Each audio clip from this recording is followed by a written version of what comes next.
Some days are remembered for what happened on them, but then there are other days, and they're remembered for what they were the last of. Today, we're going to explore one of those days, a single, ordinary day that marks the end of a childhood and the beginning of one of history's most powerful testimonies. The date is June 12th, 1942. This is just a few weeks before Anne Frank and her family would be forced into hiding. At the time, it probably felt like any other day. But when we look back, man, that date just hangs in the air, doesn't it? It's so heavy with everything we know was about to happen. See, on that morning, this wasn't some big historical event. Not yet. It was something way more familiar, way more personal. It was a girl's 13th birthday. Imagine it. Amsterdam wakes up. You can practically hear the clocks chiming, the sound of bikes rattling along the canals. The entire city is just going about its business, completely oblivious that it's the backdrop for a story that's going to echo for generations. It was just a Friday. And what's so wild when you really think about it is just how normal it all was. Inside the Frank household, you've got family voices, that excitement over small presents. The source material really emphasizes this idea of the warmth of childhood still intact.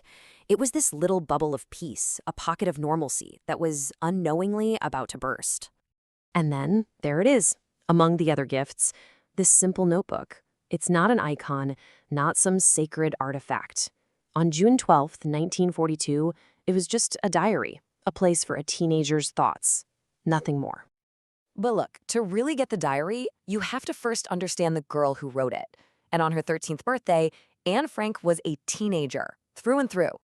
Right then, her world wasn't defined by war. Nope, it was defined by school crushes, classmates that drove her crazy, and her opinions on teachers. The source describes her as sarcastic, lively, and incredibly observant. She dreamed of being a writer, sure, but her day-to-day worries were the immediate, relatable ones of any 13-year-old. And that's the thing, right? She had absolutely no idea. We have the burden and the privilege of hindsight. We know what this diary becomes. But for her, on that day, there's no way she could have imagined this little checkered notebook would soon be her only confidant, her witness in a silent world. And this is where everything pivots. This day is like a dividing line. It's that final moment of peace right before the storm just swallows everything. The real tragedy of this specific day isn't an event, but a feeling. It's the feeling of potential. Anne still believed her life was hers to shape.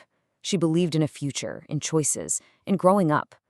The world hadn't closed in on her yet. It's just this stark contrast, isn't it? On one side, you have the world she lived in, freedom, friendships, looking forward to summer. On the other, the world that was waiting for her, hiding, fear, loss, and this suffocating silence. The gap between those two realities was just a matter of weeks. So, how should we remember this day? It's not about a specific thing that took place. It's about the sudden, brutal end of all the small, ordinary things. It's the last day of routine, the last day of normalcy, the last day of being a regular kid. The source puts it so powerfully. That night, when she went to sleep, her home was just her home. It wasn't yet the hiding place that would define the rest of her short life. It was the last sunrise of her childhood. So how did this ordinary day and this teenage girl's diary become a witness for all of us? The diary's power comes from its origin. It wasn't written for us. It wasn't written as history. It began as the private, living heartbeat of a young girl who still thought the world was hers for the taking. And that's what makes it so real. And over time, that innocent birthday present transformed.